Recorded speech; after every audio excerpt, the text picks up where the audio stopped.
说起三国，谁能绕开曹操这位治世之能臣、乱世之奸雄呢？可你知道吗？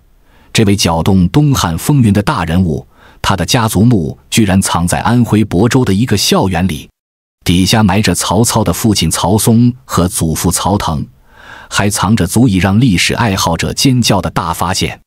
曹操老爹曹嵩和妻子合葬一墓，身着能与满城汉墓金缕玉衣比肩的银缕玉衣，可奢华玉衣里竟混着铜丝，难道是等级不够，还是另有隐情？而他的祖父曹腾，一个宦官，死后却能躺进比三公之子还奢华的石室大墓，甚至也有御医陪葬，这难道不是天大的矛盾吗？墓室中暗藏的密洞究竟又隐藏了什么奥秘？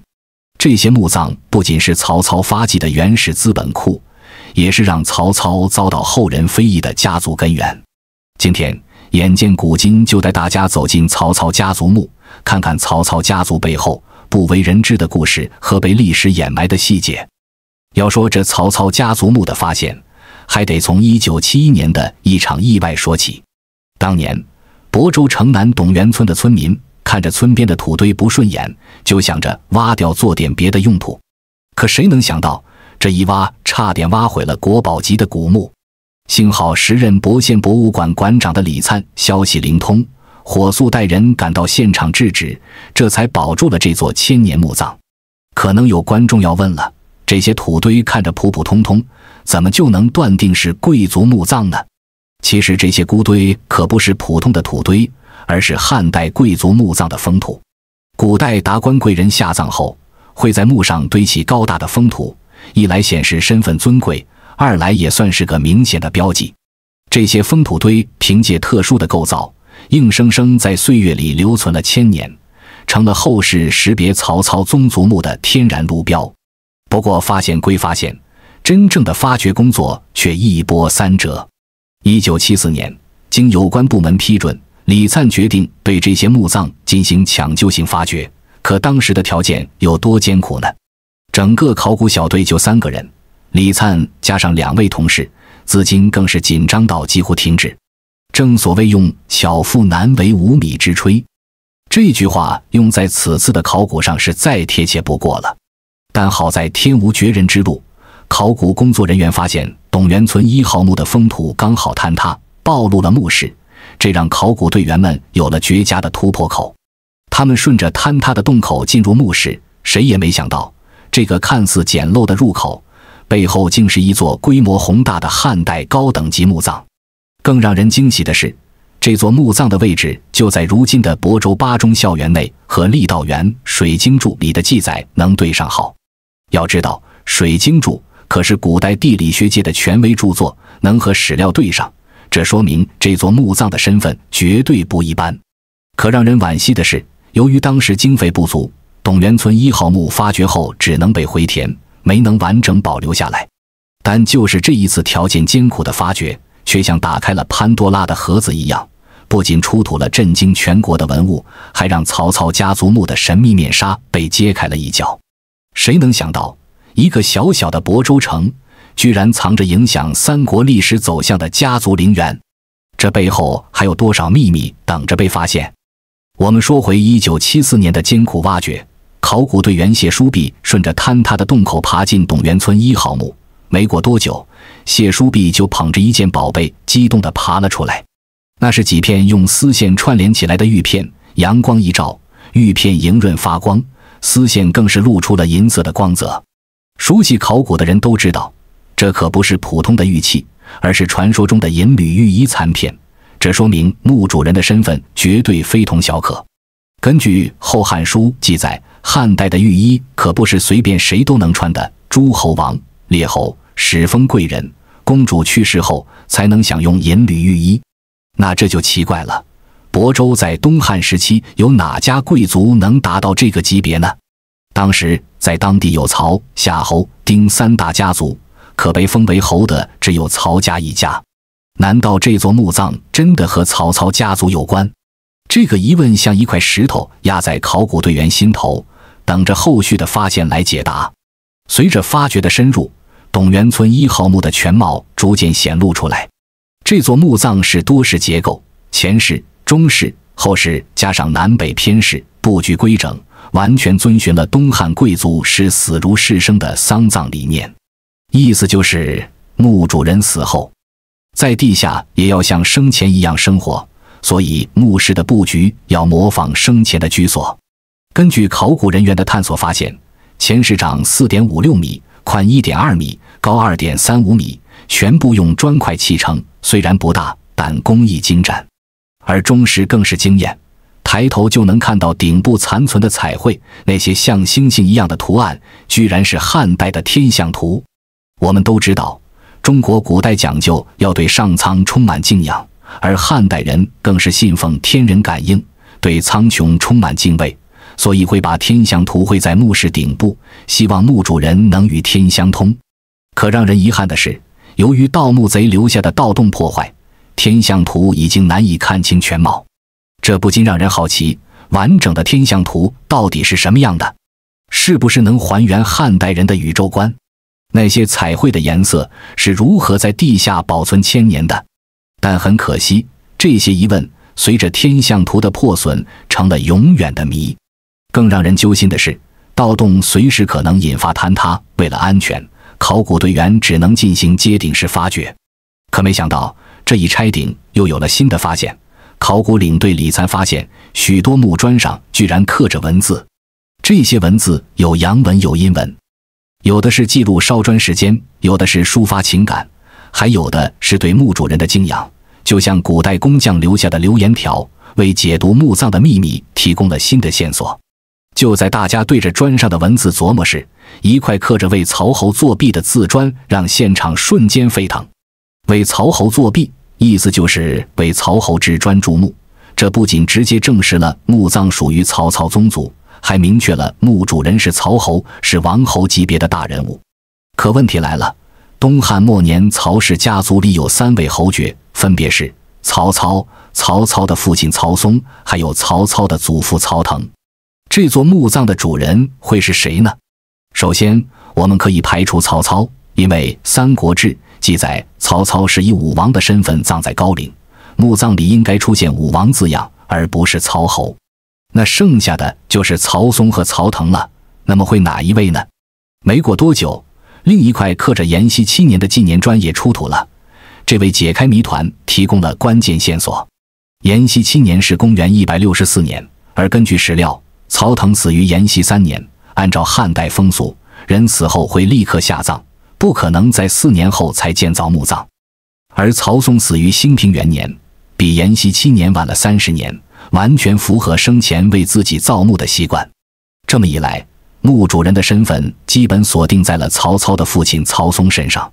咱们再来简单介绍一下曹嵩，他是宦官曹腾的养子，承袭了曹腾废亭侯的爵位，后来还通过捐官当上了太尉，也就是花钱买官当上了太尉，位列3公，妥妥的高官显贵。曹嵩这样的身份，想用银缕玉衣和豪华墓葬，完全合情合理。可接下来的发现又让事情变得复杂起来。考古队员在清理中室淤土时，原本以为只是单纯整理银缕玉衣的残片，可越清理越觉得不对劲。按理说，银缕玉衣的丝线应该全是银丝，但他们却发现了不少用铜丝编缀的玉片，而且数量越来越多。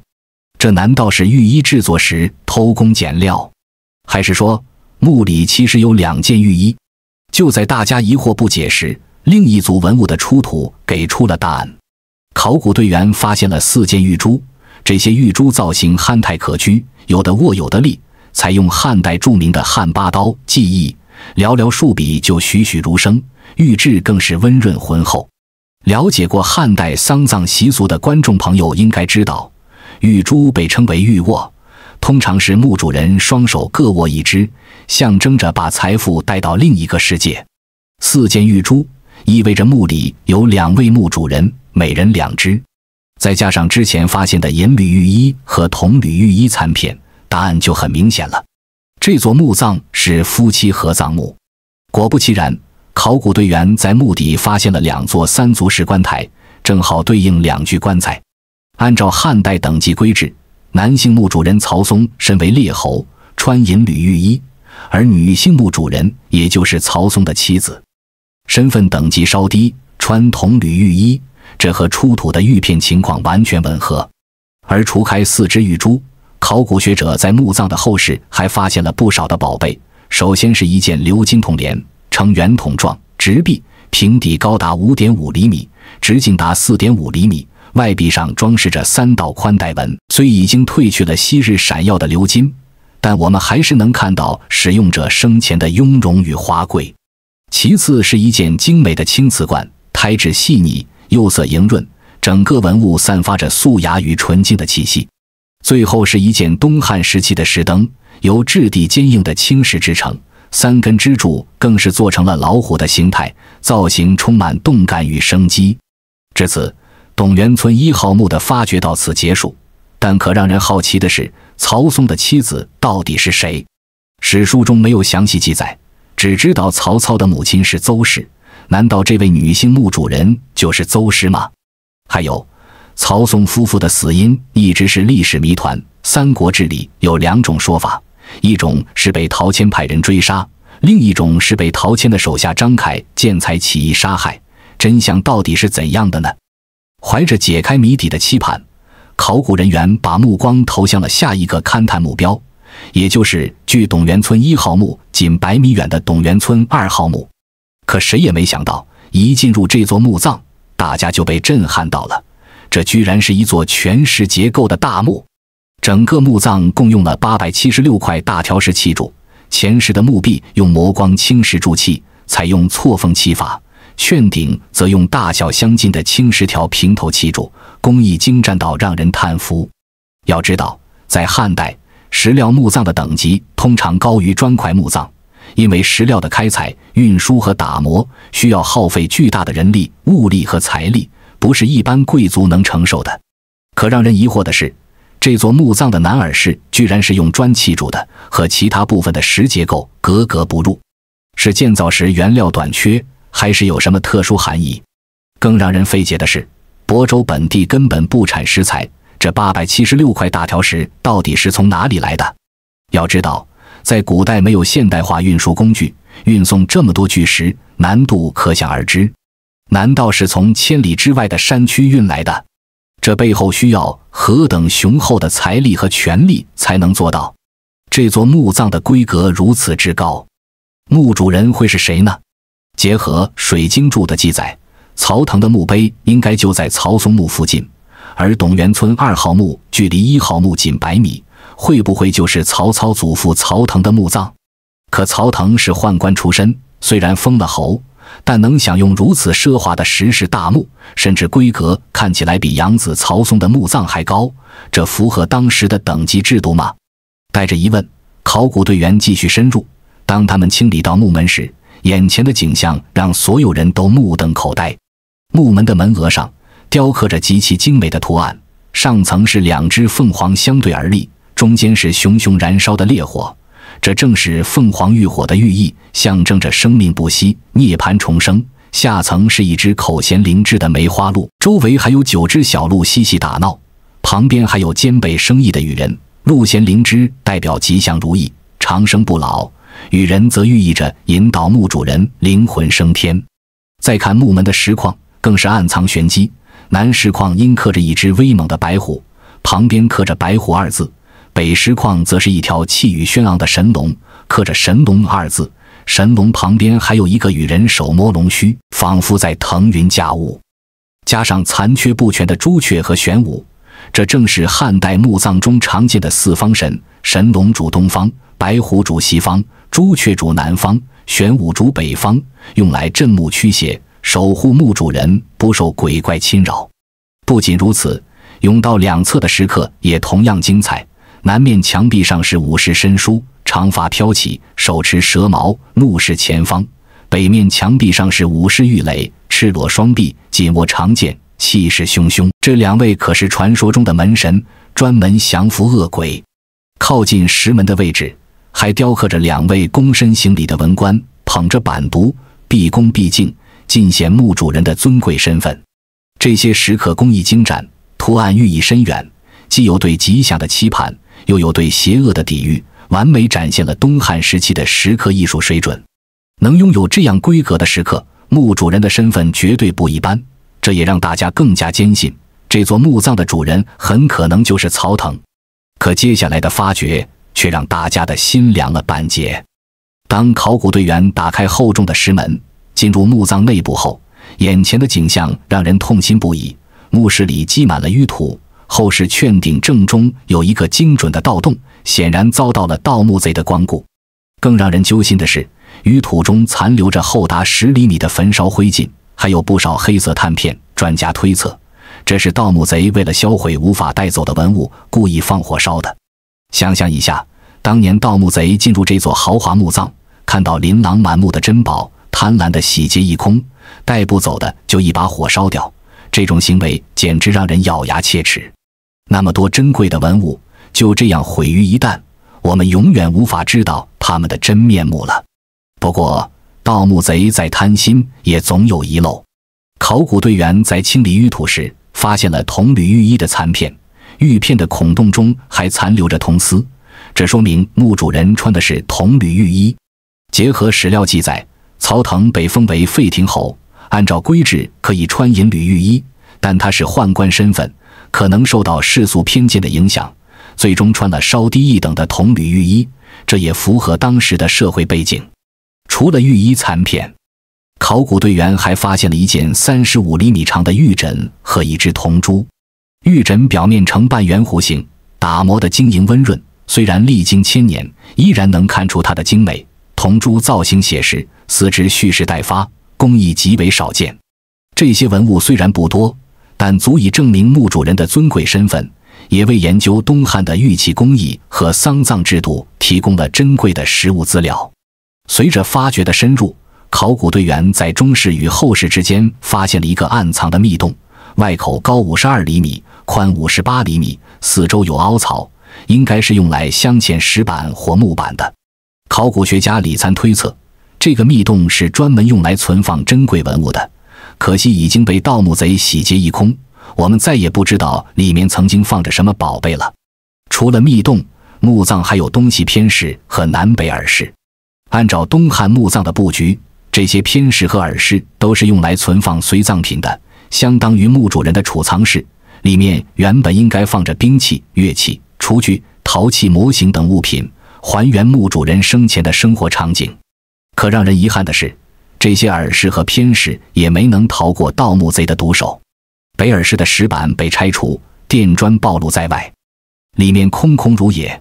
南耳室虽然面积不大，但同样被盗掘一空。东西偏室也发现了盗洞，有的盗洞只有40多厘米宽，刚好能容纳一个人进出，可见盗墓贼为了偷宝贝真是费尽心机。更让人痛心的是，西偏室墓壁上的白灰彩绘还被盗墓贼故意铲掉，只剩下光滑的石壁。不过通过这些墓室的结构，我们依然能想象出这座墓葬当年的奢华。能建造这样一座墓葬，曹腾生前的权力和财富可见一斑。可一个宦官为什么能积累如此雄厚的资本？他的发迹之路到底充满了怎样的传奇？说起曹腾，他的人生堪称草根逆袭典范。曹腾出身贫困，家里穷得没办法，只能把年幼的他送进宫中做宦官。谁也没想到，正是这个无奈之举，居然改变了整个曹氏家族的命运。曹腾运气极好，入宫后没多久就被邓太后选中，陪伴当时还是太子的汉顺帝读书。他性格温顺，举止得体，深得太子信任，这一陪就是5年。汉顺帝即位后，曹腾自然备受重用。可更幸运的是，汉顺帝去世后，年幼的汉冲帝和汉质帝先后夭折，在皇权更替的风云诡谲中，曹腾果断拥立汉桓帝刘祉登基。凭借这份拥立之功，他正式进入东汉权力中心，官拜大长秋，还被封为废亭侯，成为宦官中的天花板。此外，曹腾能突破当时世俗对宦官的歧视和偏见，积累如此多的政治资源和财富，其实这和曹腾的为人处事风格分不开。史书记载，曹腾推荐了不少贤能之人，口碑极好，而且他身处权力中心多年，深谙为官之道，在复杂的宫廷斗争中总能明哲保身。更重要的是，他借着职务之便积累了巨额财富，还为家族培养了广泛的人脉，为曹氏家族的崛起打下了坚实的基础。可以说，没有曹腾的苦心经营，就没有后来曹氏家族的兴盛。他留下的政治人脉和财富，成了曹操日后起兵反董的第一桶金。可让人唏嘘的是，曹腾的宦官身份也成了曹操一生的污点。东汉社会对宦官的普遍歧视，让曹操早年备受非议。曹腾是宦官，自然没有亲生儿子，就收养了曹嵩作为养子。凭借养父的光环，曹嵩的人生起点极高，直接承袭了废亭侯的爵位，后来还担任了大鸿胪、大司农等职，掌管国家财政和礼仪，位列九卿。可曹嵩并不满足于此，中平4年，他抓住太尉崔烈被罢免的机会，花了1亿万钱买了太尉之职，达到了政治生涯的顶峰。太尉是3公之一，相当于朝廷的最高军事长官。曹嵩能做到这个位置，既有养父留下的人脉，也离不开自己的超能力。而他的墓葬规格也完全符合自己的身份，银缕玉衣，多是砖木，精美的随葬品，处处彰显着3公的尊贵。不过有意思的是，他的墓葬规格虽然高，但和养父曹腾的石室大墓比起来，还是稍逊一筹。毕竟曹腾的墓葬全石结构，耗费的人力物力更多，这也从侧面反映了曹腾在家族中的地位。根据《三国志》《吴书》等史书记载，曹操的父亲曹嵩死于战乱，但具体是因为张凯见财起义而杀害曹嵩全家，还是陶谦派人追杀，真相早已难以寻觅。如今我们只清楚，曹操在得知父母遇害后极为震怒，先后2次血洗徐州报仇。这段历史也成了曹操人生中无法洗去的污点。后来曹操将父亲厚葬于故乡亳州，这也和董源村1号墓的发掘情况相符。可让人疑惑的是，曹嵩的妻子到底是谁？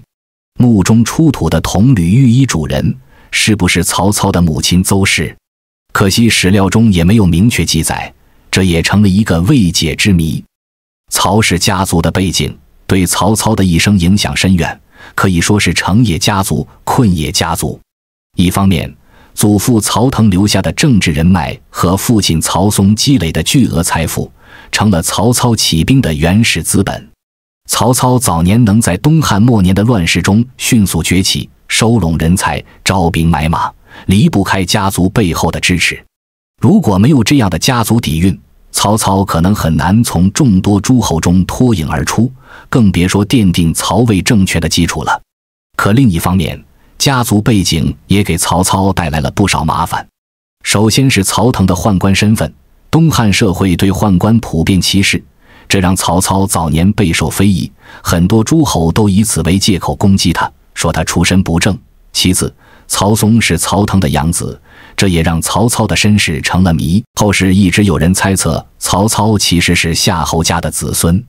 感兴趣的观众朋友可以持续关注我们将在下期考古视频里公开中国最新的曹操家族 DNA 检测结果，揭开曹操的身世之谜。不过话说回来，正是这些非议和质疑，反而激发了曹操的斗志。他一生南征北战，挟天子以令诸侯，打破了世俗的偏见，用实力证明了自己。可即便如此，家族的宦官背景还是像一根刺，深深扎在他心里，成为他永远无法抹去的印记。这次曹操宗族墓的发掘还有一个重大贡献，就是纠正了史料中的错误。根据郦道元《水经注》的记载，曹腾墓在曹嵩墓的北面，而且墓碑朝北，但考古发掘发现，实际情况刚好相反，曹腾墓在曹嵩墓的南面，2座墓葬的墓门都是朝东的。为什么《水经注》会出现这样的错误呢？考古专家李粲推测，郦道元可能没有亲自到过亳州，只是根据别人的转述或者文献记载来编写，难免会出现偏差。这也印证了一个道理：只上得来终觉浅，觉知此事要躬行。考古实物往往能补充和修正史料的不足，让我们更接近历史真相。除此之外，这两座墓葬的考古价值还体现在多个方面：墓葬的形制、葬具和随葬品，为研究东汉贵族丧葬制度提供了珍贵实物。曹腾作为宦官，却能享用如此高规格的墓葬，反映了东汉宦官政治地位的提升。出土的银缕玉衣、铜缕玉衣、石刻、玉器等，展现了东汉时期高超的手工业水平。可以说，曹操宗族墓就像一座东汉历史博物馆，让我们能直观地了解到东汉末年的社会风貌、政治格局和文化习俗。可即便如此，还有很多谜团等着我们去解开。曹操的身世之谜真的能解开吗？曹操最疼爱的女儿墓里又埋藏了哪些秘密？如果你也对这些历史谜团感兴趣，不妨持续关注眼见古今。下期考古视频我们将继续揭秘曹操女儿墓和曹操的身世之谜。